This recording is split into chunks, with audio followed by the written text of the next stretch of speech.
Čest. Hej, v prvé řadě mi přestaňte psat si povinný, že do čočky patří párek, že brambory se zapěkají se sýrem a se smetanou, já to vím taky věci, jo. Ale vím taky, že smetana stojí 13 kachlí, že prostě 100 gramů sýra stojí skoro 5, takže to bych pochopil. Jo, tak zrozumím příště. Teďka si představte, že vám má přijít banda na večer, jo. A určitě budou chtít k tomu pivu, které si sami přinesou, že? Něco zjist.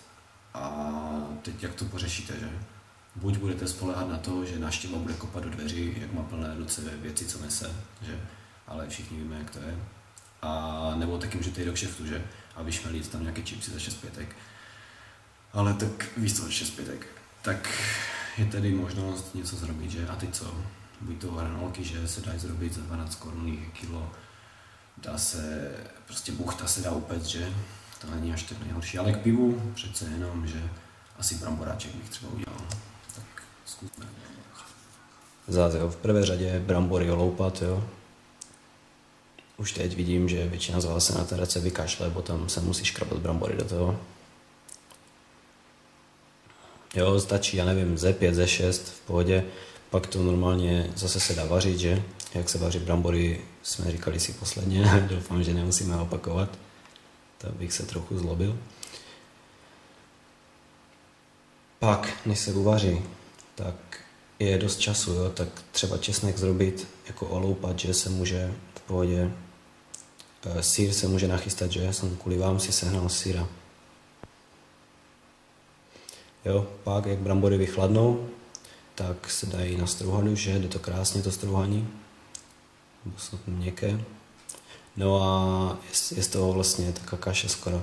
Jo, ještě sýra už do toho můžete nastrouhat zrovna, jo, tady to z toho vznikne. A i česnek do toho už je nastrouhaný. Jo, to už je prostě komplet. Teď ještě osolit, že je třeba. Majoránku, že je ošefovat. A mouku, no, zas mám hrubou, že? Zas, kokot. Furt nemůžu koupit tu hladkou mouku, bo furt na to nemyslím, ne. Pak to normálně jako těsto udělat, ono to bude vypadat bramborová kaše, ale to je úplně jedno. Jo, a tady, jak se prostě fakt, se nejdřív udělají kulíčky z toho těsta a zkušeně se udělají placky přímo. Jo, viděli jste. No a už jenom smažíš, že? Parádička. No a abychom nevypadali, že jsme chudí, že? Tak uděláme ozdobu, aby se nám smáli, že jsme chudí. Jo, zase klasicky řetkvičky a Jimmy, kytka. No a tu jsem vám to chtěl zebrat židle, že? Jako z vrchu faní s kytkou, a málo jsem si rozbil trošku. Tak to dostanete zblízka. Všimněte si té mrkve, co jsem zebral normálně z okurek z té sklenice dole. No a víš co, klasický titulky, stměvačka, čest.